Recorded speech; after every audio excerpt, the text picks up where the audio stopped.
اتنے رحیم نبی، آپ کے چچا حضرت امیر حمزہ رضی اللہ تعالی عنہ کو جس نے شہید کیا، وحشی نے شہید کیا، آپ نے اس کو بھی اپنی دامن رحمت کے اندر حصہ عطا فرمایا، چادر رحمت کے اندر چھپایا۔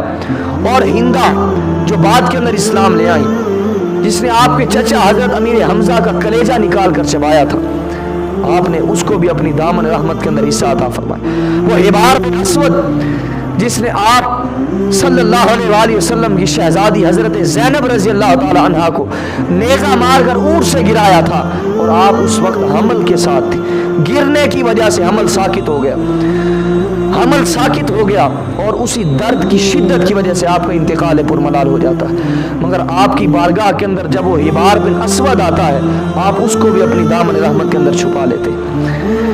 اور وہ یسر بن عاصم جس نے آقا علیہ السلام پر جادو کیا تھا، حضور علیہ الصلوۃ والتسلیم نے اسے بھی دامن رحمت کے اندر چھپا لیا۔ اور وہ یہودی عورت جس نے حضور کو کھانے کے اندر زہر ملا کر دیا تھا، روایات کے اندر آتا ہے کہ حضور کے منہ مبارک کے اندر زہر کا ذائقہ بدستور موجود رہتا تھا، مگر آپ نے اس کو بھی معافی عطا فرمائی، اس کو بھی اپنی دامن رحمت کے اندر جگہ عطا فرمائی۔ اتنے رحمتوں والے نبی اللہ رب العزت نے ہمیں عطا فرمائے، یہ ہماری خوش قسمتی ہے۔ سب سے اولا ہو اعلیٰ ہمارا نبی، اعلیٰ حضرت بولے سب سے اولا ہو اعلیٰ ہمارا نبی، سب سے بالا ہو اعلیٰ ہمارا نبی۔ اور کون دیتا ہے دینے کو منہ چاہیے، دینے والا ہے سچا ہمارا نبی۔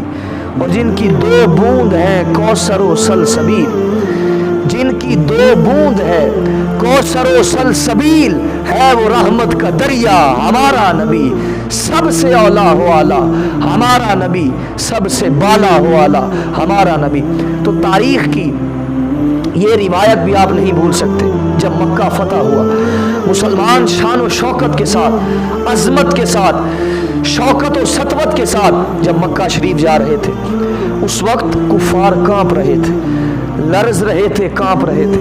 پتہ نہیں آج ہمارے ساتھ مسلمان کیسا سلوک کرتے، آج پتہ نہیں ہمارا کیا حال ہوتا ہے، کیا ہمارا حشر نشر ہوتا ہے۔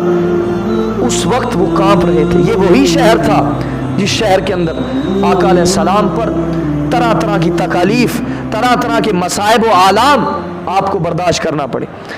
سرکار دو عالم صلی اللہ علیہ وآلہ وسلم کو اسی شہر کے اندر آپ کے بدن مبارک پر اوجری ڈالی گئی، اسی شہر مبارک کے اندر آپ کے جسم اطہر پر کوڑا پھینکا گیا۔ یہ وہی شہر تھا جہاں پر آپ کو ہجرت کرنے پر مجبور کر دیا گیا۔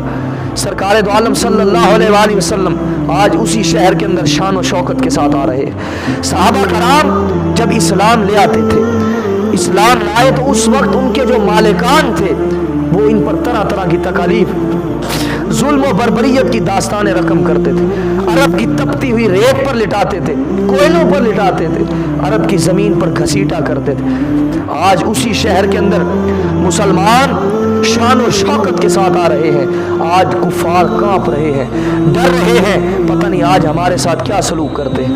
آج مسلمانوں کے نبی پتہ نہیں ہمارے ساتھ کیا سلوک کرتے ہیں، کیا حکم صادر فرماتے ہیں۔ مگر اللہ کے نبی رحمت عالم صلی اللہ علیہ وآلہ وسلم نے ارشاد فرمایا، من دخل دار ابی سفیان فهو آمن ومن ارچ الصراحہ فهو آمن ومن اغلق بابہ فهو آمن۔ اور لا تثریب علیکم اليوم کے ذریعے عام معافی کا اعلان فرما دیا، چند کفار کے علاوہ تمام کفار کے لیے معافی کا اعلان فرما دیا۔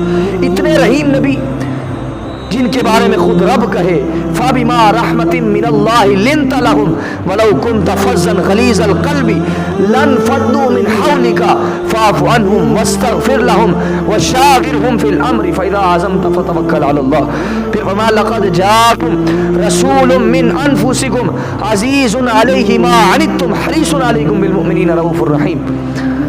پھر فرمایا وَمَا أَرْسَلْنَاكَ إِلَّا رَحْمَةً لِّلْعَالَمِينَ۔ حضور اپنوں کے لیے بھی رحمت تھے، غیروں کے لیے بھی رحمت تھے۔ حضور اس عالمین کے اندر صرف انسانوں کے لیے ہی رحمت بن کر تشریف نہیں لائے، بلکہ جو کچھ اس کائنات کے اندر بستا ہے حضور سب کے لیے رحمت بن کر تشریف لائے۔ چرند پرند، حیوانات، نباتات، جمادات، حتیٰ کہ کیڑے مکوڑے